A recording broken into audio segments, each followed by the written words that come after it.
আরেকটা নতুন ব্লগে সবাইকে স্বাগত জানাই। মা হয়ে যাওয়ার পর জীবনে অনেক পরিবর্তনের মাঝে শরীরের যে কীভাবে পরিবর্তন আসছে সেটা একমাত্র মায়েরাই বুঝতে পারবে। আর সেই শরীরটাকে ঠিক রাখার জন্য কী কী সাপ্লিমেন্ট আমি নিয়ে থাকি সেটাই আজকের ভিডিওতে তোমাদের সঙ্গে শেয়ার করছি। তো চলো সবাই এটা ভিডিওটা দেখতে থাকো আর জানতে থাকো। Welcome back to my channel everyone. তো এখনকার ব্লগটা শুরু করছি রান্নাঘর থেকে। তো রান্নাঘরে এখন মায়েদের ম্যাক্সিমাম সময় কাটে। তো যাই হোক, সব কথা বাদতাম। সকালবেলা আমার শুরু হচ্ছে থাইরয়েড ফিল। থাইরয়েড আমার এখন নিত্য কাজ করতে আমাকে থাইরয়েডের গোল খেতেই হয়। তো আমি খাই থাইরয়েড আমার ঠিক। তো চলো আমি মেসেজটা খেয়ে নিই।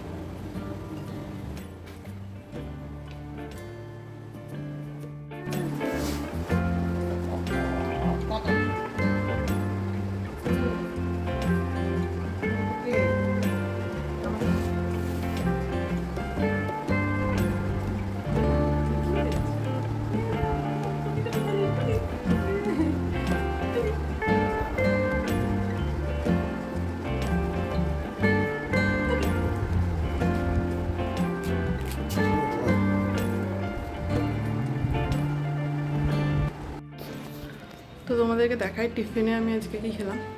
টিফিন তো হয় না, ওই সব করতে করতে অলরেডি 12টা বেজেই যায়, তোমাদেরকে বলেইছি। তো আজকে বানিয়েছিলাম হচ্ছে ভার্মিসেলি উপমা। এই হচ্ছে উপমা, অলরেডি খাওয়া হয়ে গেছে, আর এইটুকুই বাকি রয়েছে। মনে একটু খেয়েছে, বাকিটা রেখে দিয়েছে। এখন রান্না বান্না হবে, যতটা পারা যায় আর কি, ঘুমানো পর্যন্ত চেষ্টা করবো ম্যাক্সিমামটা করে ফেলা। এখানে আমি চিংড়ি মাছগুলো একটু কটা ছাড়িয়ে নিয়েছি। এখন তো যবে থেকে শুনেছি চিংড়ি মাছের পিছনে কি একটা থাকে, সেটা বের করতে হয়। তবে থেকে করি, ছোটোবেলায় তো সব কিছু করতাম, এমনি এমনি খেয়ে নিতাম। আর ছেলের জন্য একটু শিং মাছটা শুধু করবো, সবজি দিয়ে যেহেতু খিচুড়িটা করছে, শিং মাছটা শুধু দেবো আর কি। আমার ছেলে এখন ঘুমোচ্ছে, আর এখন হচ্ছে আমি একটুখানি ফ্রি টাইম পেয়েছি। তো ভাবলাম দেখো কটা 1:30 বাজে, এখনই ওঠারও সময় হয়ে গেছে, এখন একটু পরে খাবে। তো আমি ব্রেকফাস্টটা করেছি, তারপরে একটা লাঞ্চ করবো, ওকে খাইয়ে নিই, তারপরে ওঠার আগে খেয়ে নিলেও হয়। বাট আমি খেতে খেতেও উঠে যেতে পারি, মানে একটা কনফিউশন স্টেজ চলে। তো আমি যেটা বলছিলাম যে ডেলিভারির পরে না অ্যাকচুয়ালি মায়েদের যেমন প্রেগনেন্সির কালীন যেসব সাপ্লিমেন্ট নেওয়া হয় না, প্রেগনেন্সি মানে আফটার ডেলিভারি সবার নেওয়া উচিত। যদি ব্রেস্ট ফিডিং করো তো অবশ্যই নেওয়া উচিত, নইলে শরীরে যে কী কী সমস্যা হবে তার কোনো ধারণা নেই। মানে আমি যদি তোমাদেরকে কখনো বলি যে আমার কী কী প্রবলেম হয়েছে, তোমরা অবাক হয়ে যাবে।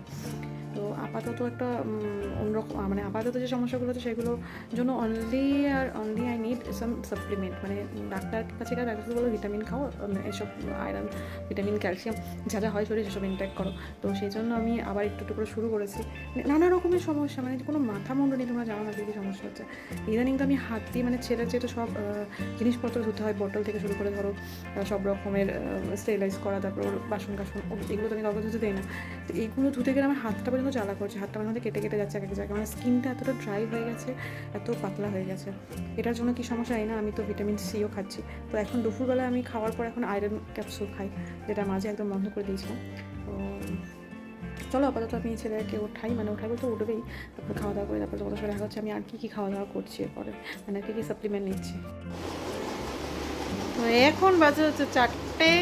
এখন আমার ছেলের একটু ঘুমানোর সময়, ভাবো সবাই ঘুম থেকে উঠে পরে এখনও ঘুমোবে, বিকজ এতক্ষণও খাওয়া দাওয়া করে একটু খেলাধুলো করে। আর আচ্ছা, আমি কি দুপুরবেলা সাপ্লিমেন্ট নিলাম, দুপুরবেলা নিলাম হচ্ছে আমি আয়রন। এই মেডিসিনটা দেখানোর কিছু নেই, কেন কি আয়রন ক্যাপসুল এক একজন এক একটা নেয়। আমি প্রেগনেন্সির সময় থেকে এটা নিতাম, এটা হচ্ছে লুমিনেক মেডিসিনটার নাম। আমাকে জ্বালা জল এসছে, তুস্তুদা ধিসুম করে দেবো একটা। রোজকারের মতন আজও আমি আর ছেলে ঘুরতে বেরিয়ে গেছিলাম। আজকে অবশ্য বনিও ছিল। তো আজকে আমরা একটু প্যান্টালুন্সে গেছিলাম, দেখে এলাম কেমন কি শপিং করা যায় কিনা। এখন যদিও করিনি এখন কিছুই। এখন হচ্ছে রাত্রেবেলা আমি একটু ব্রাশ করবো, ফ্রেশ ওয়াশ করে শুয়ে পড়বো। কারণ কি এখন মা হয়ে যাওয়ার পর অত কিছু স্কিন কেয়ার কিছু হয় না, তারপরেও নানা রকমের ইস্যু শরীরে দেখাই দিচ্ছে। আজ এটা তো কাল এটা লেগেই রয়েছে। যার জন্য ডেলিভারির পর সবাইকে মেডিসিন শরীরের ভাইটামিনস নেওয়াটা খুব দরকার। যেটা মানে আমি মাঝে মাঝে নিয়ে ভুলে আজ অনেকটা ভুগতে হচ্ছে আমাকে।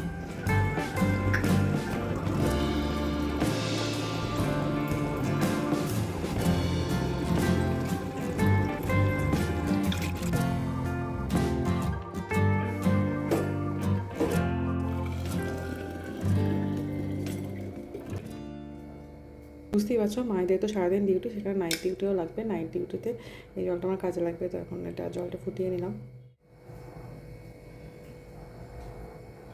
তো রাত্রেবেলায় আমি যে মেডিসিনটা নেবো সেটা হচ্ছে এটা সিসিএম, ক্যালসিয়ামের বড়ি। এটা ক্যালসিয়াম প্লাস ফলিক অ্যাসিড আরও অনেক কিছু থাকে।